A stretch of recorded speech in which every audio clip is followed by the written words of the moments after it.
Today, we're diving into the secret history of artificial intelligence. We're going to uncover a single, absolutely crucial idea that kind of got lost along the way. The difference between a machine that can predict what you want and a machine that actually understands you. I mean, think about it. We ask ChatGPT questions, we tell our smart speakers what to do, and it feels like a real conversation, right? But what is actually happening inside that digital black box? Is it really thinking? Or is it just performing an incredibly sophisticated magic trick? That's the big question we're going to unpack. And this really gets to the heart of it. On one side, you've got the AI of today. It's a master of mimicry. It has analyzed trillions of words to predict with honestly stunning accuracy what words should come next. But on the other side, you have genuine understanding, knowing the why behind it all. And let me tell you, those two things are not even close to being the same. So to figure out how we ended up here, we've got to go back, way back to the very beginning of AI, to a time when the vision for a thinking machine was completely different. This was the dream of pure, cold logic.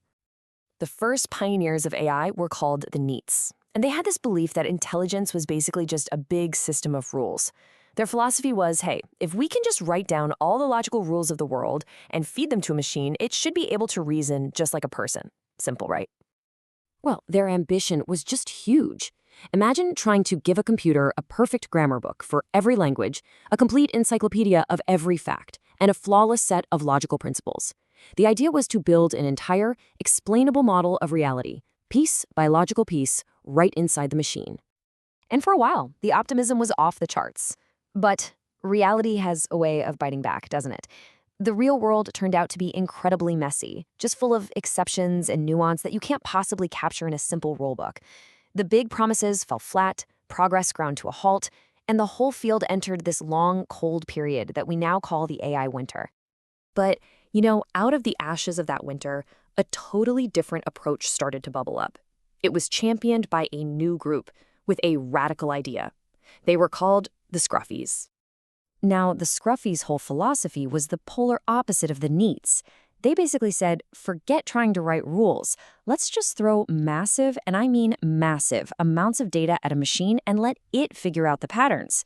It was a bottom-up approach that didn't care about logic you could explain, it only cared about what worked. So what was the big game changer? Well, in a word, data. The explosion of the internet created this endless ocean of text and images and videos. Just look at this number.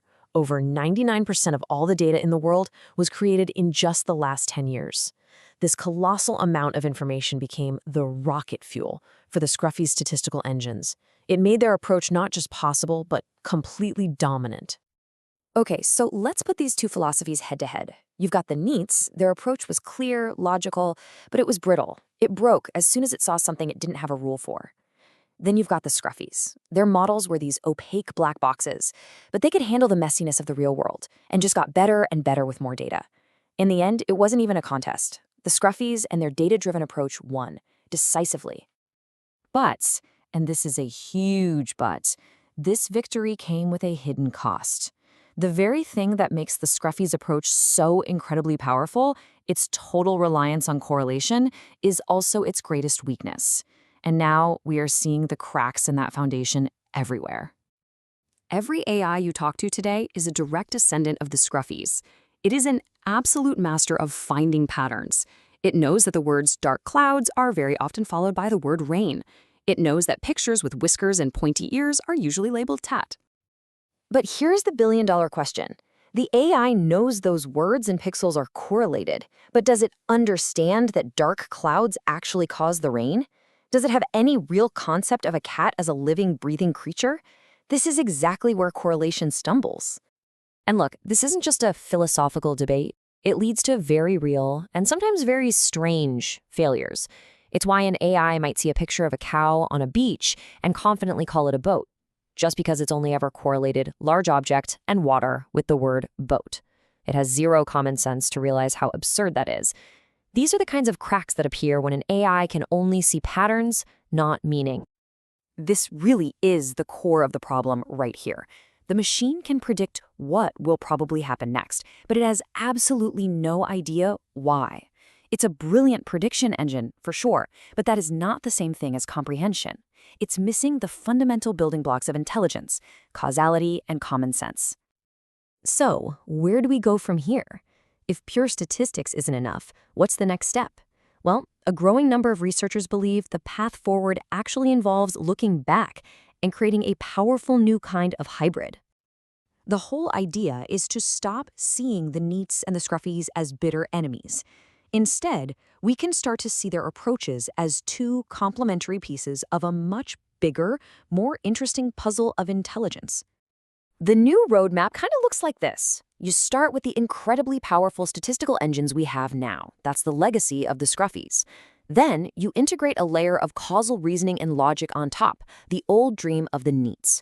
The end goal is to create a new kind of AI that combines the best of both worlds, one that can not only predict the patterns, but also understand the reasons behind them. This is really the grand challenge for the next generation of AI. It's the quest to move beyond simply mimicking intelligence, to finally grasping the causal fabric of the world. In short, to go from mere correlation to true comprehension.